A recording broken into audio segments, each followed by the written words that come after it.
religion. One of my favorite subjects. Well, it's always a very difficult thing to deal with, and it would actually be one of the criticisms that I would have of anarchism. And this is no gods, no masters. Now, I think we can all agree that having a religious fundamentalist society or like a religious controlled government would be a nightmare. And I don't think anybody, Marxist or anarchist, wants that, because there's, well, maybe Caleb Maupin and his Joel Osteen crowd would want that, but not me, not Marxists in general, and certainly not anarchists. They're not going to be putting up with that. But the problem, I think, with the anarchist position, and a lot of the Marxist position as well, this is not solely something done by anarchists. There's a lot of Marxists who do this too. I would say the majority of Marxists do this too, is to simply throw the baby out with the bathwater. Now, I can understand why a lot of Marxists and anarchists don't like religion. Okay, religion has done a lot of really effed up things, particularly in the West with the Protestant variant that is wealth, prosperity, gospel, and let's face it, some of the evangelical churches are straight up fascists. Just a religious-based kind of fascism thing. These are the people who would take away democracy in a second to elect President Jesus. And they should be rightfully mocked for their ignorance and stupidity. But it is kind of unfair to paint everyone that way. That kind of Western way of seeing religion as a problem that's not the view that a lot of the world still has. For example, if you argue for a secular society in the West, there's an increasing majority who would agree with you. They would like a more secular society. But if you went to the third world and preached that idea wouldn't be so popular. And I hate to be the guy who argues for, balance, but I think that does apply in this case. I think that nobody should have their religion stripped away from them. I think that's fair. I think everybody should be free to worship however it is they want, as long as it's not interfering with the revolution. And I think that's a fair compromise. If you're not going to make revolutionary decisions based on religious logic or religious rules, then you're good to go. The second someone says, we should do X policy because that's what Jesus would want, they should be removed from any position of power instantly, on the spot, done. Because that's not how revolutionary science works. Now I follow a wholly scientific line, but I am also religious. I have my own beliefs.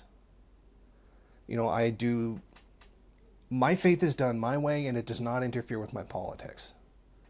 And frankly, if there ever was some kind of conflict between my religious beliefs and revolutionary theory is going to win. And the reason for that is, I can't expect someone else to believe as I believe. Just as someone else cannot expect me to believe as their religion believes. I can't come to you with something that I can't prove and expect you to follow it. And the inverse is also true. You cannot come to me with something you cannot prove and expect me to follow it. Revolutionary theory is very different from that. Revolutionary theory is about scientific investigation as to what path should be taken in order to forward the revolution. Does it foment revolution? Does it forward the cause of the revolution, the strength of the revolution? If not, it shouldn't be done. If it does, then maybe it should be done. Like there may be a better thing to do. If it's going to be harmful, no. But we should find out what is the best way to forward the revolution. And one of the reasons I bring this up is because I saw a special on Press TV on the Islamic Revolution 41 years ago anniversary thing. And one of the sections in that documentary brought up a really poignant fact. Why did the Iranian people and the Iranian Revolution choose an Islamic revolution over something that was capitalist or communist? Why did they choose Islam over capitalism or communism? And basically, the thing that they said, and I think they're true because I've talked to different Muslims about this and what they thought, what they think about this, and there seems to be a consensus. They weren't opposed to communism in principle. They were opposed to communism because they were afraid that Islam was going to get taken away from them. They thought they were going to be made to be atheist, which they didn't want to do. And I think about it, and that is fair enough. Because I don't think it should force you to be one religion or another, or force you not to have a religion at all. Now, I don't think that would have happened. I don't think if communists had taken over in Iran, that religion would have been abolished. I don't think that would have happened.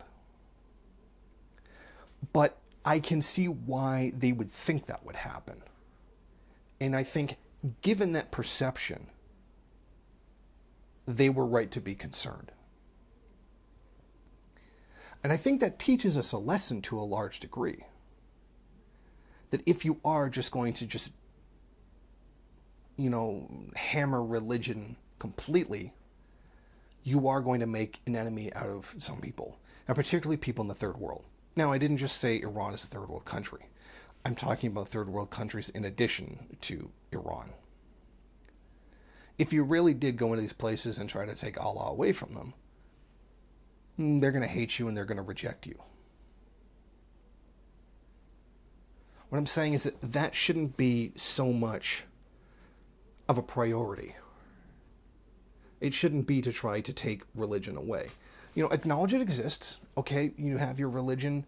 Go do that. We're not gonna bother you. We're not gonna tell you that you're not allowed to do your religion, etc. But we have a duty here with the revolution to forward the revolution and take that scientific path. They don't necessarily have to conflict. In the end, I truly believe revolutionary science is what's going to get us to a better world. And in my personal opinion, if religion was going to do that, it would have done it already. There doesn't necessarily have to be a conflict between the two, but we do have to acknowledge which one has had more success building up a society in terms of living standard, technological development, etc., over the other. So I guess in a way that what I'm really saying is that I understand why a lot of Western Marxists despise religion, considering what the Catholic Church and the Protestant Church and a lot of Christianity in general, and almost specifically to Christianity in general, and then the harm that it has caused the public. The existence of conversion camps alone is abhorrent. So I get why you don't like them. And there's a lot there not to be liked. But I don't agree with just making everybody atheist. And not to brutally suppress religion.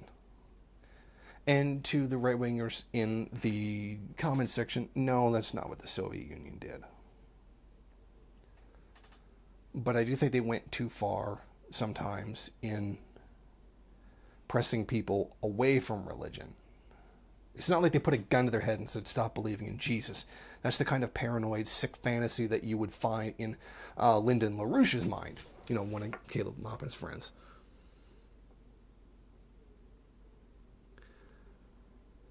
there is a reasonable balance between the two that would leave people happy and fulfilled and free to leave any religion if they want to.